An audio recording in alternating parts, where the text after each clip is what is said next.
안녕하세요. 최강현 갤러리 운영자 최강현입니다. 제가 오늘은 제가 고등학교 1학년 우울증 관련돼서 일어난 의료 사고, 그리고 그걸로 인해서 쭉 이어져온 이제 신경정신과 상담, 잘못된 상담과 전주시 정신보건센터에서 한 잘못된 상담들로 인해서 인생이 망가진 과정에 대해서 말을 하려고 합니다. 이제 더 이상 숨길 수가 없고 말을 해야 할 시기가 될 것 같아요. 결국 제가 하고자 하는 말은 내가 피해자다.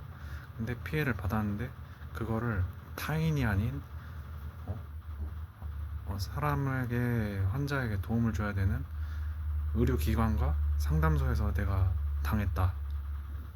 그리고 이제 먼저 그것에 대해 하기 전에 이 약물에 대해 얘기하자면, 현재 다 알겠지만 우울증에 쓰이는 약, 그리고 양극성장애라는 조울증에 쓰이는 약 등 여러 정신질환에 쓰이는 약이 성분이 같아요. 단지 용량 차이만 있을 뿐이고.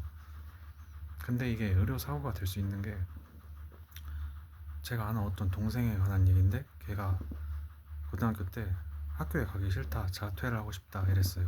걔는 그러니까 연예인들처럼 노래 부르고 춤추고 이런 걸 하고 싶은 거예요. 근데 인문계에서는 공부만 하니까 계속 자퇴하고 싶다고 그래요.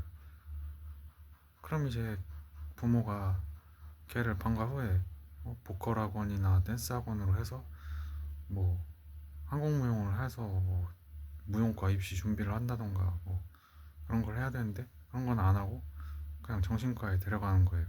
그랬더니 이제 정신과에서는, 저도 왜 그런지 모르겠는데 우울증이 있다고 진단을 내리면은, 아까 얘기했듯이 우울증, 조현증, 조울증 다 약이 똑같아요. 성분이 똑같고 용량만 다른 거거든요.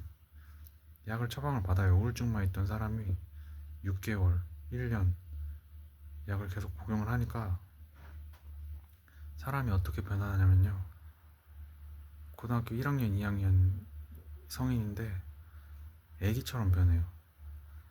그리고 눈 표정이, 이렇게 눈 표정이 어떻게 되냐면, 이게 한 곳을 계속 응시해요. 한 곳만 계속 응시하면서 이게 뭔가 이상해지는 거예요. 눈 표정이 한 곳을 계속 응시하게 되고, 엄마한테 가서 막 안기려고 한다든지 그런 행동들을 하고, 애기처럼 사람이 변하고 그렇게 되는 거예요. 눈 동자가 이렇게 막 확장이 되는 듯 확장이 돼요. 확장이 돼가지고 한 곳을 계속 응시하고 있어요. 말을 하면서도 표정이, 눈을 크게 뜨면서 뭔가 놀란 것 같은 표정을 계속 지어요. 얘기를 하면서 어떤 놀라는 상황이 아닌데 사람이 그렇게 변하고. 결국에는 이제 제가 아는 동생이 대학교를 가면서 이제 약을, 이제 우울증이 아니니까, 우울하지 않으니까 약을 끊는데, 어떻게 되냐면요, 약을 끊으니까 머릿속에서 계속 뭔가에 집착을 하게 되는 거예요. 그 전에는 그냥 학교에 가기 싫다, 그거 하나만 있었는데, 이 약을 복용을 했고 이 약을 끊으니까 갑자기 예를 들어서 신천지에 대해 알게 됐는데, 뭐 길 가다가 이제 소개받아서 신천지에 알게 됐는데, 이 약을 끊으니까 갑자기 신천지 뭐 그러니까 예를 들어서 어떤 종교에 알게 됐는데, 그 종교 지도자가 하느님인가, 그 그러면 거기서는 뭐 이제 이게 우리 아빠가 되는 건가라든가, 우울하기만 했던 사람이 그런 생각들을 하는 거예요. 정상이 아닌 생각들을. 그리고 그 생각에 사로잡히고 계속 생각을 하는 거예요. 근데 이게 위험한 게, 그냥 놔두면은 그 생각 속에 사로잡혀서 신천지에 가서 뭔가 물어볼 수 있잖아요. 그렇게 되면 이게 어떻게 되는 거냐면, 그 행동을 하는 순간 이게 조현증이 되는 거거든요. 자기 머릿속에서 어떤 엉뚱한 생각을 갖고 있던 걸 행동으로 해버리면 그 조현증이 되는 건데, 결국은 어떻게 됐냐, 약을 못 끊어요. 우울하지 않은데 우울증으로 처방받은 약이 나중에는 정신 이상이 돼서 평생 먹게 되는 거예요. 그렇게 되는 거고, 마찬가지 케이스였던 것 같아요. 저도 의료 사고를, 그러니까 이게 분명히 뭔가 있어요. 이 뭔가 있는데 밝힐 수는 없는 거예요. 왜냐하면 달리 방법이 없기 때문에, 그 질환을 가진 사람들을 구제할 방법이 없기 때문에, 약물 이외에. 결국에는 이게 어떻게 되는 거냐면, 그 의료기관 자체에 상담하는 사람들 정신 상태가 이상한 거예요. 전주시 정신보호센터에서 내가 있었던 일에 대해 말을 할 거고, 그 어떤 대학기관의 이 신경정신과에서 잘못된 상담을 했던 거에 말을 할 텐데, 우선 오늘은 전주시 정신보건센터에서 일어났던 일에 대해 말하고자 해요. 어떤 일이 있었냐면은, 이제 거기를 소개받아서 갔는데 뜬금이 없어요. 뜬금이 없어. 뭔가 불만이 많아. 내 외모에 불만이 있고, 그때는 제가 이제 성형을, 쌍꺼풀 수술을 하나 했는데, 쌍꺼풀 수술하기 전이고, 두꺼운 뿔테 안경에 안경 도수도 높았어요. 그러니까 이 사람들이 정상이 아닌 거야. 외모에 불만을 가져. 이 사람이 지금 내가 어떤 처지인지, 대학교 때문에 무슨 상황인지 그런 거를 신경을 안 쓰고, 그 이상한 인간들이 내 외모를 가지고 나를 판단하는 거예요. 그래서 내가 나 연기가 하고 싶다, 연기자가 되고 싶다 이런 말을 해요. 근데 실질적으로 연기하시는 분들 다 알 거예요.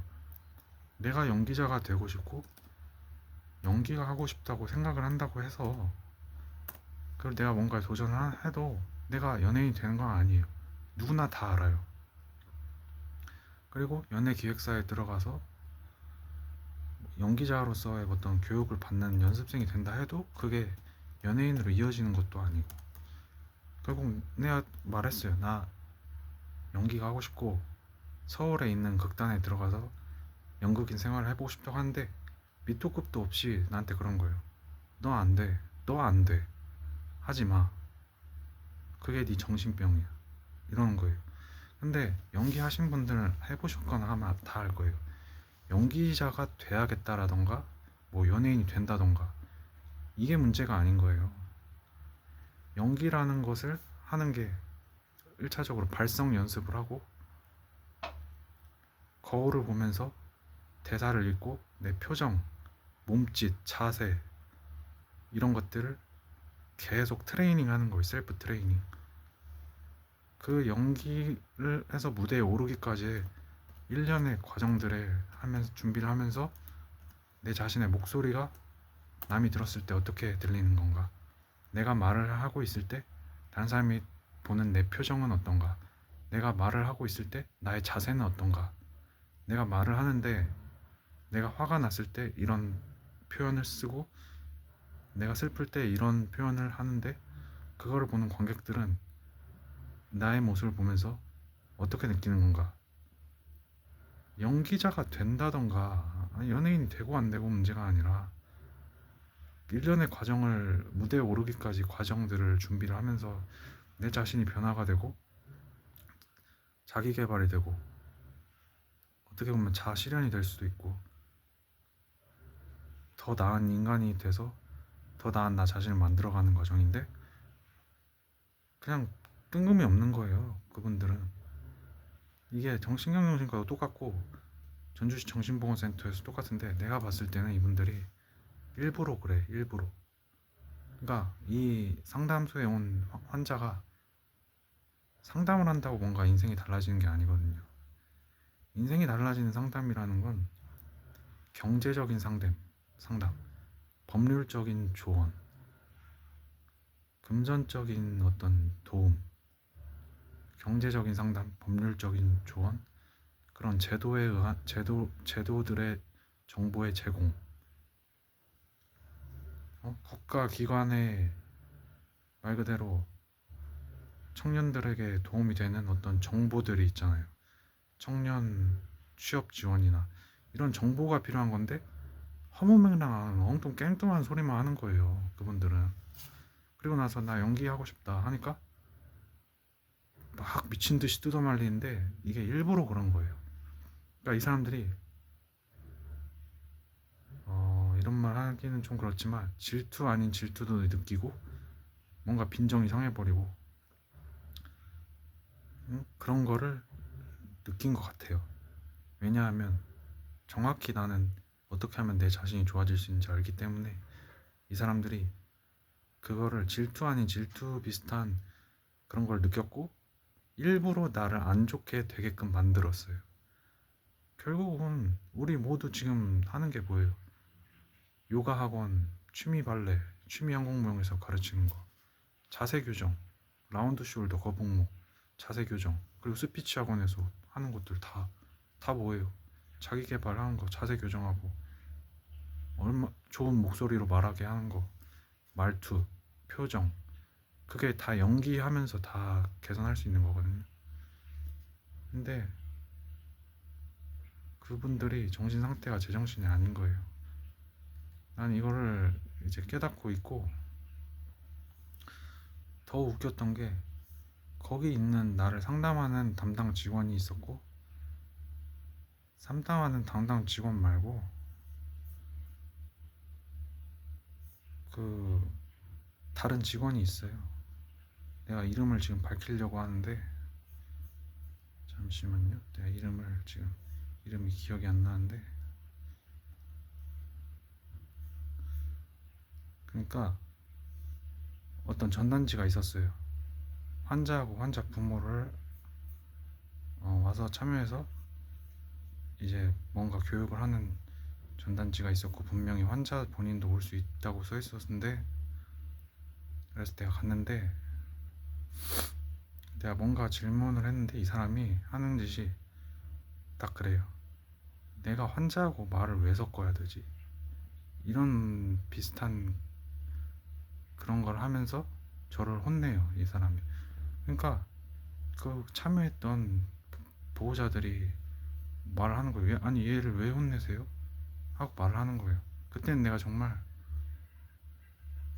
안경도 두꺼웠고, 안경이 상당히 두꺼웠고, 도수도 높고, 등도 꼬정하고,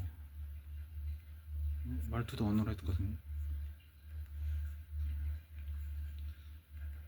지금 내가 그 사람에 대해서 상세하게 지금 밝히려고 해요. 이 사람이 이런 일을 해놓고 그 거의 중공무원급에 속하는 거기에서 일을 하는 게 맞는 건가? 아무 생각 없이 이 사람 내가 그런 걸 당했다는 아무 생각 없이 지금 살고 있을 거거든요. 내가 찾아가서 어떻게 쌍욕을 하고 싶은데 좀 참고 있어요. 전주대인가 나온 걸로 알고 있고, 어떻게 그런 일을 내가 왜 겪는 건지. 한정 안가 한가 그래요. 한정 안가 한가. 난 분명히 내가 이 일을 겪었기 때문에 이 사람 지금 실명을 공개한 거고, 내가 나중에 기회가 되면은 거기 편지를 쓸 거예요. 내가 21살, 20살 때 이 일을 한정아라는 사람한테 겪었고, 거기 일하는 직원한테 겪었고, 내가 지금 하고 싶은 말을 하려고 해요. 전라북도 전주시 덕진구의 보건소에 위치하는 정신보건센터에서 한정아하라는 직원에게 내가 당했다. 그리고 난 이걸 알려야겠다, 세상에. 이 사람이 한 행동은 이 사람은 그런 곳에서 일을 하셔는 안 된다. 그리고 일단적으로 남자 여자 문제가 껴 있는 거고, 거기에서는 말 그대로 자기가 이런 족박 같은 남자한테 내가 왜 말을 섞어야지라는 그런 메시지가 나한테 전달이 되었었고, 분명히 자신이 화를 나게 됐어요. 내가 뭔가에 대해 질문했는데 화를 냈고, 심지어 같이 참여했던 보호자들이 아니 도대체 얘한테 왜 화를 내냐고 그거를 충격받으면서 했어요. 내가 21살 때니까 2012년에서 13년 사이에 있었고, 조사해보니까 뭐 전주대학교 나왔다는데 개 족밥 쓰레기고, 전주대 나온 뭐 원광대도 아니고 전주대 나온 사람이 개 족밥이고, 얼굴도 면상도 딱 시골스럽게 생겼고, 어디서 그런 본인이 어떻게 뭐 실력이 있는지 운이 좋아서 거기에 들어간지 모르겠는데, 어? 본인 같은 인간들이 이 환자들 피 빨아먹으면서 그런 일 하는 거에 대해서 상당히 불쾌하고, 나는 그분이 거기를 그만두셨으면 좋겠고, 어디 서울 같은 데 가서 본인 또래 사회에 있는 사람들 어? 예술을 한다던가 뭐 무용을 한다던가 그런 데서는 좋게 평가받지도 못할 인간이 어려운 환경에 있는 그런 사람들을 꿰어다가 뭔가 인생에 도움을 받으려고 온 사람을 갖다가 그런 식으로 행동을 한 거는, 그분은 거기 있어야 되는, 절대 있어서는 안 되는 분이고, 말 그대로 전주대 개족밥이고, 얼굴도 딱 시골스럽게 생겼고, 내 얼굴도 어떻게 공개를 하고 싶은데 어떻게 내가 그런 족밥 같은 년한테 그런 대우를 당한. 내가 거기를 안 가야 되는데 이 전북대에서 로비를 하는 거예요. 거기서 여기에 가게끔 로비를 하고 환자들을 거기로 보내서 수당을 챙겨 먹고 그런 거를 하는 거예요. 전북대에서 수당 챙겨 먹으려고. 진짜 답답하고, 내가 그때 당했던 거 생각하면은 진짜 울화가 치미는데, 이 사람을 내가 어떻게 할 수도 없고, 여기다가 대고 화풀이하는데 너 거기 그만둬라. 개족밥 새끼가, 전주대 나온 새끼가 얼굴도 족밥같이 생겨가지고 지랄하고 다니는 년이, 전주대 나온 년은 다 똑같더라 보니까. 개족밥 새끼가 네 남편 데리고 와서 맞짱 뜨던가. 그러면 네 남편 데리고 와봐. 그러면. 여기까지 하겠습니다.